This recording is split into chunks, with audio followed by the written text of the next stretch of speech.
जंग आज़ादी के दौर में अल्लामा इकबाल ने एक शेर कहा था। उन्होंने कहा, उठो मेरे देश के गरीबों को जगा दो, कांखे उमरा की दरो दीवार हिला दो, जिस खेत से दहकाओं को मैसर न हो रोटी, उस खेत के हर घोषाए गंदुम को जला दो। गरीब किसान मजदूर मेहनत कश जो अनाज पैदा करता है, अन्नदाता कहलाता है, वही सबसे ज्यादा गरीब क्यों है? और जो अनाज क्या कोई चीज खास पैदा नहीं करते, शेयर मार्केट में सट्टाबाजी करते हैं, वो करोड़ों अरबों में क्यों खेलते हैं? ये सवाल हमें आज इस महामारी के, कोरोना के संकट के समय तीखे सवाल हमें पूछने चाहिए, अपनी सरकारों से पूछना चाहिए, समाज के दिग्गज लोगों से पूछना चाहिए। आज कोरोना के संकट से सबसे ज्यादा परेशान कौन है? गरीब से गरीब लोग हैं। 50 करोड़ के लगभग जो हमारे देश के तमाम असंगठित क्षेत्र के मजदूर हैं, और उन्हीं में से जो इधर से उधर धक्के खाने के लिए मजबूर होते हैं, वो प्रवासी मजदूर कहलाते हैं। उनके लिए बने हुए कानून लागू नहीं होते, असंगठित मजदूरों के लिए बना हुआ संविधान का प्रावधान लागू नहीं होता, न्यूनतम मजदूरी की गारंटी नहीं मिलती, काम का अधिकार नहीं मिलता। ये सारी चीजें होते होते 70 साल से ज्यादा हो गए भारत को एक गणतंत्र बने हुए, लेकिन आज तक किसी भी सरकार ने, और मैं तो जिम्मेदार ठहराना चाहता हूं कांग्रेस की सरकारों को, सबसे पहले उनकी जिम्मेदारी थी। 50 साल के लगभग उनका राज देश के ऊपर, पीढ़ी दर पीढ़ी उन्होंने राज किया, लेकिन क्या किया? गरीबी मिटाने के लिए गरीबी हटाओ का नारा दे करके तो उन्होंने चुनाव जीत लिए, लेकिन कोई काम नहीं हुआ। ईमानदारी से गरीब को गरीब बनाए रखा गया, बल्कि और गरीब बना के रखने के लिए, बेहोश करके लूटने के लिए शराब के ठेके खोल दिए गांव गांव में, देशी शराब के, ताकि जो 2 पैसे उसके पास आए मजदूरी के, किसानी के, अनाज बेच के, उसको भी वो बर्बाद कर दे और आपस में मुकदमेबाजी, झगड़े, झंझट, मार काट में लग जाए। इस प्रकार की योजनाओं ने हमारे देश को तबाह करके रख दिया। और आज कोरोना का जब संकट आया है तो हम देख रहे हैं कि बेचारे लाखों लाखों मजदूर दर दर की ठोकर खा रहे हैं, और उनके लिए कोई भी योजना सही रूप से नहीं की जा रही है। मैं सीधे सीधे पूछना चाहता हूं नरेंद्र मोदी जी से कि जब आप लॉकडाउन अनाउंस करने जा रहे थे, तब आपने नेशनल डिजास्टर मैनेजमेंट अथॉरिटी को पहले बुला करके उनसे नेशनल प्लान तैयार क्यों नहीं कराया? क्यों नहीं सोचा इस बात के लिए कि ये लाखों लाखों मजदूर जो इधर से उधर भटके हुए हैं, उनको घर वापस भेजने की पहले तैयारी की जाए, और उसके बाद इस लॉकडाउन की घोषणा की जाए। आपको तो बहुत पहले लॉकडाउन के बारे में सोचने से बहुत पहले ही, जब सारे देश में और दुनिया में ये कोरोना का संकट आ चुका था, उस समय आप क्या कर रहे थे? उस समय क्यों आप लोगों ने ये डिजास्टर मैनेजमेंट का काम पूरा नहीं किया? और जब अचानक से घोषणा कर दी, तो जरा 1 सेकंड के लिए नहीं सोचा ये गरीब कहां जाएंगे? भूख से मरेंगे, दर दर की ठोकर खाएंगे रास्ते में चलते चलते, और इस प्रकार से हो जाएंगे। और इस पर भी देखिए क्या गजब का ढा रहे हैं बिहार के मुख्यमंत्री नीतीश कुमार,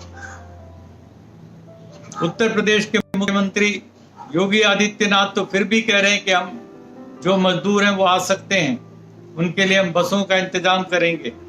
मैं बधाई देता हूं योगी जी को, मैं बधाई देता हूं चौहान जी को भी, शिवराज जी को भी, मध्य प्रदेश के लिए भी उन्होंने व्यवस्था की है।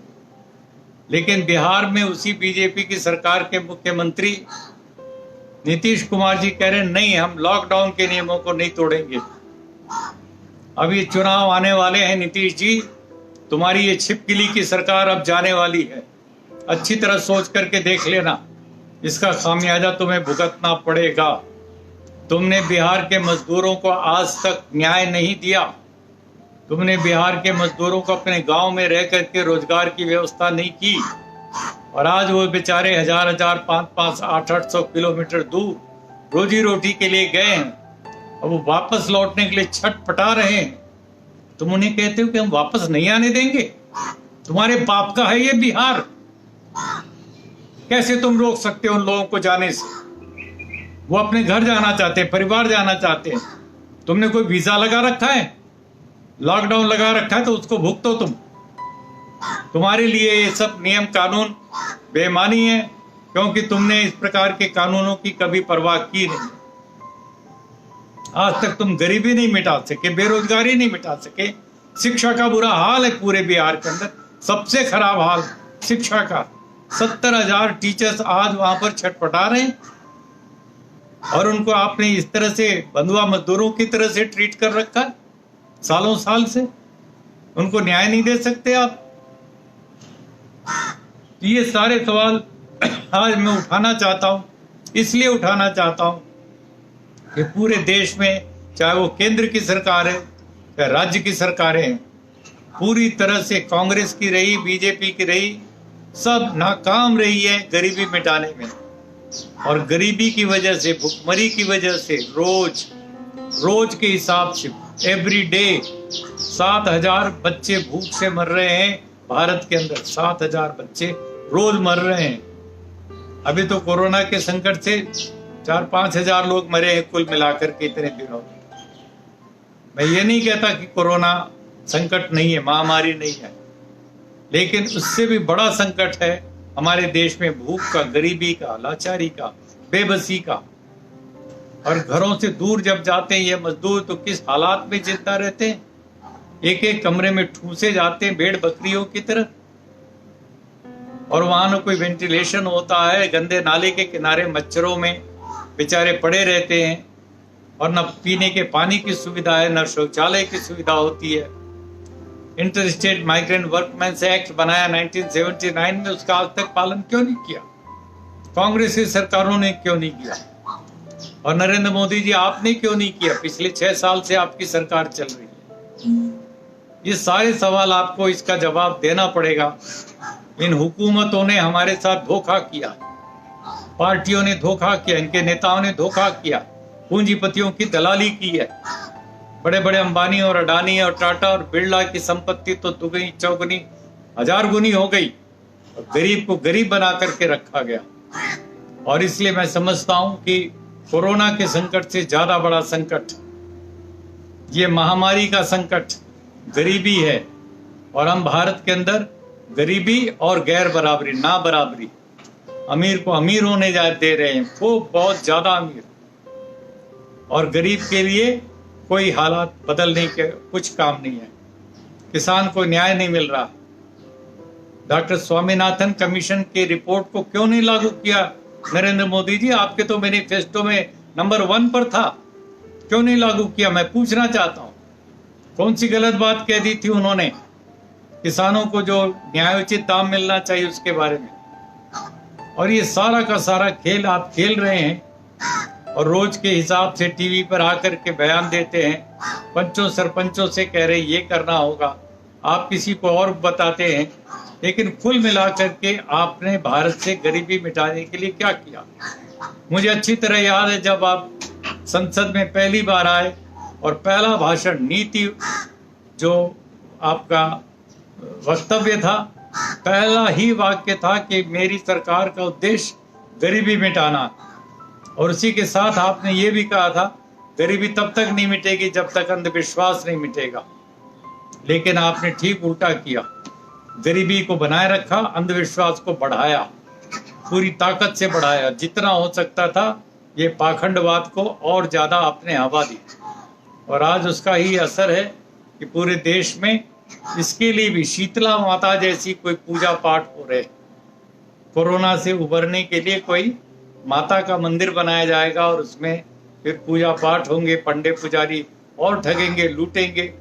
ये पंडे पुजारियों के पास कितना पैसा है, कितना मंदिरों में, चर्चों में और गिरजाघरों में और ये सब जगह पर, गुरुद्वारों में, ये सारा का सारा पैसा इनके ऊपर छापा मार करके निकाला क्यों नहीं जाता? सरकार के पास अपना पैसा कुछ कम है क्या?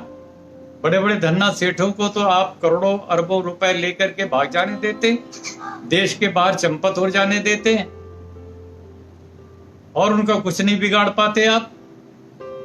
और आज जब ये कोरोना जैसे संकट की बात आई है, तब भी आप स्टिमुलस जो पैकेज दे रहे हैं, बैंकों को दे रहे हैं, औरों को दे रहे हैं, ये गलत बात है। ये सारा का सारा गरीबों का हक बनता है। मैं इसलिए कहना चाहता हूँ, मुझे तो लैटिन अमेरिका के आर्च बिशप एल्डर कमारा की बात याद आती है, जिसमें वो कहते हैं, when I give bread to the poor they call me a saint. जब मैं गरीब को रोटी देता हूं तो लोग मुझे संत कहते हैं, महात्मा कहते हैं। But when I ask why the poor do not have bread, they call me A communist. वो आर्च बिशप कहता है कि जब मैं पूछता हूं कि गरीब के पास रोटी क्यों नहीं है, क्योंकि रोटी तो पैदा वही करता है, खेतों में हल वो जोतता है, अनाज वो पैदा करता है, मजदूरी वो करता है, उसके पास अनाज क्यों नहीं, रोटी क्यों नहीं है, तो लोग मुझे कम्युनिस्ट कहते हैं। ये बुनियादी सवाल आज हम सबको उठाना होगा दोस्तों, और इसी के संदर्भ में मैं आज ये कहना चाहूंगा कि खड़े हो जाओ सब के सब। एक तरफ कोरोना के संकट से तो लड़ेंगे, लेकिन उससे भी बड़ी महामारी का संकट ये गरीबी है, और इस गरीबी से निजात पाने के लिए पूरे देश को एकजुट होना पड़ेगा, और सरकारों के कान पकड़ करके हिलाने पड़ेंगे कि तुमने हमारे देश के साथ धोखा किया। तुमने पूरी तरीके से अपनी नेतागिरी के चक्कर में, चुनाव जीतने के लिए करोड़ों रुपए का चंदा लेने के चक्कर में तुमने अमीरों की सेवा की, कारपोरेट्स की सेवा की है, उनके लिए तुमने एक तरह से गुलामी की है, उनके लिए बंधुआ मजदूरी की है, उनको आपने सारे गरीबों को झोंक दिया उनकी सेवा के लिए, और गरीब किसान मजदूर को तुमने आज तक न्याय नहीं दिया। आज इसके लिए जिम्मेदार जो लोग हैं, उन्हें हमें सीधे सीधे उनकी आंखों में उंगली डालते हुए एक तरह से कहना पड़ेगा, तू इधर उधर की ना बात कर, ये बता ये कारवां क्यों लुटा। इधर उधर की ना बात कर मोदी, ये बता ये कारवां क्यों लुटा। मुझे रहजनों से कोई गिला नहीं, तेरी रहबरी पे सवाल है, तेरी रहबरी पे सवाल है, तेरी रहबरी पे सवाल है। जवाब दो मोदी जी इस बात का, जवाब दे कांग्रेस के नेता इस बात का। कहाँ सो रहे थे ये पूरे देश के अंदर, जब गरीबी बढ़ रही थी, लाचारी बढ़ रही थी, अमीर और गरीब के बीच की खाई बढ़ रही थी, और जिस समय डॉक्टर मनमोहन सिंह जी के समय पर हजारों के लाखों मजदूर निकले थे एक झोपड़ी के लायक जमीन का टुकड़ा मांगने के लिए। डॉक्टर मनमोहन सिंह ने, हम लोग रामलीला मैदान में जब इकट्ठे हुए पीवी राजगोपाल जी के नेतृत्व में, तब वादा किया था कि मैं एक कमेटी बना करके और इसका समाधान कर दूंगा, लेकिन वो कमेटी की सारी सिफारिशों को ताक पे रख दिया। डॉक्टर मनमोहन सिंह जी, आपने जवाब दीजिए। डॉक्टर मनमोहन सिंह जी, आज तो आप कह रहे हैं 7,500 रुपया दिया जाना चाहिए इनको, अच्छी बात है, लेकिन आपने उस समय जो जमीन का अधिकार, न्यूनतम अधिकार दिया जाना चाहिए था गरीब लोगों को जो बेघर है और बेजमीन है, उनके लिए आपने अपनी सिफारिशों को, जिसके आप स्वयं प्रेसिडेंट थे, अध्यक्ष थे, उस कमेटी की सिफारिशों को क्यों दफन कर दिया, क्यों कूड़ेदान में फेंक दिया। और दूसरी बार, जिस समय अर्जुन सेन गुप्ता कमीशन बना अनऑर्गेनाइज सेक्टर के लिए, और उसकी 2 क्या 3 वॉल्यूम की रिपोर्ट आपको सौंपी गई, मैं भी उसमें एक एडवाइजर था, और उस रिपोर्ट को आपने हिकारत की नजर से कूड़ेदान में फेंक दिया। क्यों फेंका आपने? और आज आप ये शिकायत कर रहे हैं कि 7,500 रुपया नहीं दे रही मोदी की सरकार। ये इस तरह से डबल स्पीकिंग नहीं चलेगी। आप पहले अपनी अकाउंटेबिलिटी, अपनी जिम्मेदारी बताइए, आपने अपने समय पर किया क्या उन 2 खास मुद्दों के ऊपर। क्यों नहीं भूमि सुधार का कानून इस देश में ईमानदारी से लागू हुआ? क्यों नहीं अर्जुन सेन गुप्ता की कमेटी की रिपोर्टों के ऊपर अमल हुआ?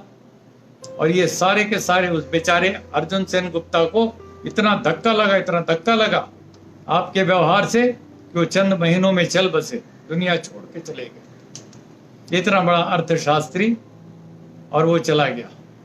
तो ये सब का सब आज आपके सामने खड़े हैं सवाल, और मैं चाहूंगा कि हमारे ये सारे नेताओं को हमें कटघरे में खड़ा करके इनकी पूंजीवादी दलाली की राजनीति को बेपर्दा करना सबसे ज्यादा जरूरी है। और हमें पूछना पड़ेगा कि क्यों है इतनी भयंकर गरीबी इस देश के अंदर, गरीब की झोपड़ी में टूटी हुई चारपाई भी नहीं है, गरीब की झोपड़ी में दवाई नहीं मिलती उसके तड़पते हुए बच्चे को, और अमीरों के गुलछर्रे उड़ रहे हैं, आज भी उड़ रहे हैं। ऐसे हालात में हम लोगों को पूरी ताकत से अपनी आवाज़ उठानी चाहिए। मैं चाहूँगा मेरी बात से यदि आप सहमत हैं तो इस तरह के विचारों को फैलाने के लिए पूरी ताकत से इसको सब्सक्राइब कीजिए, शेयर कीजिए, लाइक कीजिए और इसको आंदोलन का रूप दीजिए। यदि आप आंदोलन का रूप नहीं देंगे तो ये बहरे कानों को सुनाने के लिए जो धमाके की बात शहीद आजम भगत सिंह ने कही थी वो कभी भी नहीं सुनाई पड़ेगी उनको। ये बहरे कान हैं, ये कभी भी नहीं सुनते। आप इतना ज़्यादा इसको शेयर, लाइक और सब्सक्राइब कीजिए ताकि इनके कानों तक एक धमाका होने लग जाए, तब जाकर के शायद कुछ इन्हें सुनाई पड़े। धन्यवाद आप सब।